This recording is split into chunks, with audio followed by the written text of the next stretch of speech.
अब इसके बाद हम एक और टॉपिक पढ़ेंगे, वो बहुत छोटा सा टॉपिक है, उस पर आपके पास 2 या 3 मार्क्स का क्वेश्चन आता है। एक चीज होती है उसमें कहते हैं मैसिवली पैरेलल कंप्यूटर्स, ठीक है, मतलब बहुत बड़े कंप्यूटर्स होते हैं जो पैरेलल एग्जीक्यूशन करते हैं, ठीक है, मतलब आपके पास लेट से आपने मतलब कोई बहुत बड़ी प्रोसेसिंग करनी है और आप चाह रहे हो कि आप जो है क्या कहते हैं उसमें प्रोसेसिंग भी पैरेलल में करो, ठीक है, पैरेलल में करो। ज्यादा डिटेल में हम इसमें बात नहीं करेंगे, will just like write some points और उनको हम थोड़ा सा समझ लेंगे, थोड़ा सा याद कर लेंगे। बस ये हम पढ़ना चाह रहे हैं कि बेसिकली मैसिवली पैरेलल कंप्यूटर्स क्या होते हैं, सही है, what are massively parallel computers, सही है, मैसिवली पैरेलल कंप्यूटर, इसका क्वेश्चन भी आता है आपके पास एग्जाम में, ठीक है, कि मैसिवली पैरेलल कंप्यूटर्स क्या होते हैं, मतलब ऐसे कंप्यूटर्स जो मतलब बहुत ज्यादा हो और वो मतलब क्या कहते हैं बहुत बड़ा टास्क परफॉर्म कर रहे हो और वो पैरेलल में काम कर रहे हो, वो पैरेलल में काम कर रहे हो, ठीक है, वो पैरेलल में काम कर रहे हो, ठीक है। तो अब यहाँ पर क्या कहते हैं मैं मतलब कुछ पॉइंट्स लिखूंगा और वो आप समझ लो, याद कर लो, इट्स अप टू यू, ठीक है। वो मैसिवली पैरेलल कंप्यूटर के फीचर्स हैं, ठीक हो गया।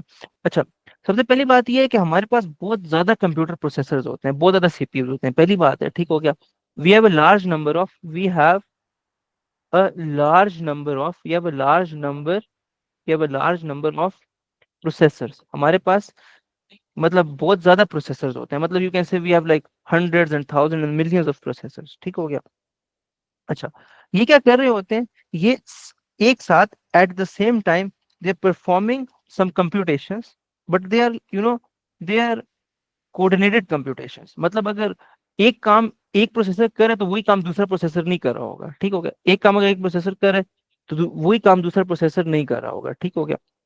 लेट से यहाँ पर मेरे पास क्या कहते हैं एक 64 बिट क्या कहते हैं दो नंबर्स हैं 64 बिट, और मैं चाह रहा हूँ कि मैं इनके जो इंडिविजुअल बिट्स हैं ना वंस और जीरोस हैं, ठीक हो गया, जो इनके वंस और जीरोस हैं, ठीक है, उन सबको आपस में ऐड करूं, मतलब पहले को पहले से करूं, पहले वन को पहले जीरो से, फिर दूसरे को दूसरे से, तीसरे को तीसरे से, चौथे को चौथे से, और यही काम मैंने पैरेलल में कराना है, यही काम मैंने पैरेलल में कराना है।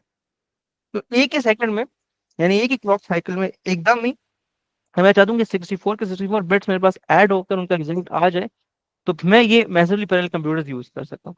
और सिर्फ 64 नहीं, 128 256 जितने ज्यादा मेरे पास जितना बड़ा नंबर हो, ठीक है, इस तरह का काम ये कंप्यूटर्स कर सकते हैं, ठीक हो गया।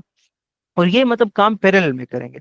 तो यहाँ पर होगा क्या कि क्योंकि वो बहुत ज्यादा होते हैं और वो साइमल्टेनियसली एक मतलब काम एक टास्क पे काम कर रहे होते हैं, और उनका जो काम होता है वो कोऑर्डिनेटेड होता है, मतलब कि ऐसा नहीं होगा कि एक को नहीं पता कि दूसरा क्या कर रहा है और वो एक ही टास्क पे काम करे, एक ही टास्क पे, वो अलग अलग टास्क पे काम करेंगे, ठीक हो गया। मतलब अगर एक प्रोसेसर जो है वो पहले बिट्स को ऐड करे तो दूसरा दूसरे को करेगा, तीसरा तीसरे को करेगा, इस तरह का काम होता है। तो दूसरा पॉइंट हम लिखेंगे, दूसरा पॉइंट लिखेंगे कि दे आर परफॉर्मिंग, दूसरा पॉइंट हम लिखेंगे कि they performing they are performing they are performing they are performing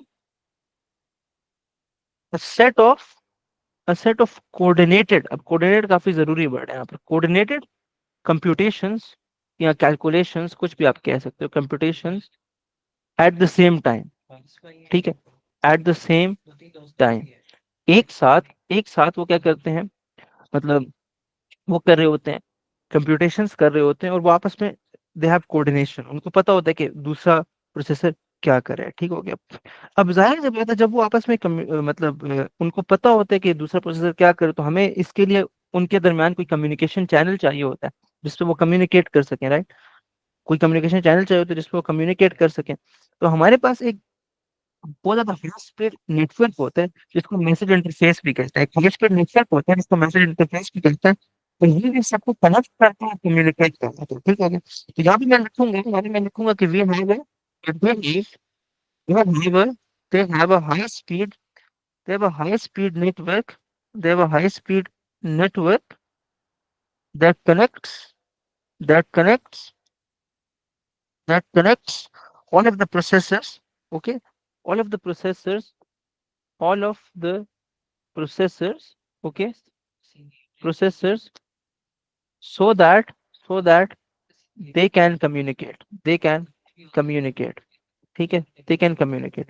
अच्छा, और यहाँ पर क्या होता है कि वो कम्युनिकेट कैसे करते हैं, वो एक दूसरे को मैसेजेस भेज के, मतलब सिग्नल्स भेज के कम्युनिकेट करते हैं, ठीक है। वो कैसे कम्युनिकेट करते हैं, वो एक दूसरे को मैसेजेस भेज के कम्युनिकेट करते हैं। यहाँ पर मैं लिखूंगा कि दे communicate they communicate they communicate by sending by sending messages to each other by sending messages to each other they communicate by sending messages to each other, ठीक है।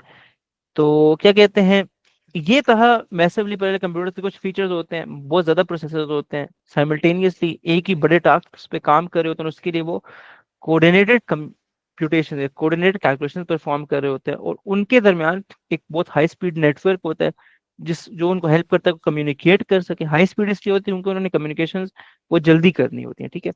और वो कम्युनिकेशन कैसे करते हैं, एक दूसरे को मैसेजेस भेज के। अब इसके हम और डिटेल डिस्कस कर सकते हैं if you want, but like I would say यहीं तक करते हैं, क्योंकि अगेन ऐसा क्वेश्चन है कि याद कर लो, आ गया तो लिख देना, नहीं आया तो ठीक है, ये बात है। तो क्लियर है था कि नहीं? जी क्लियर है। ये कंप्यूटेशंस का क्या मतलब है? यानी कैलकुलेशंस, यानी कोई एक काम, मतलब लेट से कोई दो नंबर्स को ऐड कर दिया, कुछ को मल्टीप्लाई कर दिया, सब्ट्रैक्ट कर दिया, मतलब एक काम कर कंप्यूटेशन, ठीक है। ठीक। अच्छा। और अच्छा। ये मतलब हम्म, दो तीन प्रोसेसर भी एक ही मसले पे काम करते हैं या नहीं, हाँ अलग एक ही अलग? उस पे, एक ही उस पे करते हैं, एक ही उस पे मतलब करते हैं, इसमें तो पैरेलल होता है, मतलब एक ही काम पे ज्यादा से लोग काम कर रहे हो, ठीक है, तो वो काम पैरेलल में हो रहा होगा, ठीक है। तो एक ही उस पे काम करते हैं, ठीक है, they are performing the same task, a big task actually, ठीक है। ठीक। अच्छा।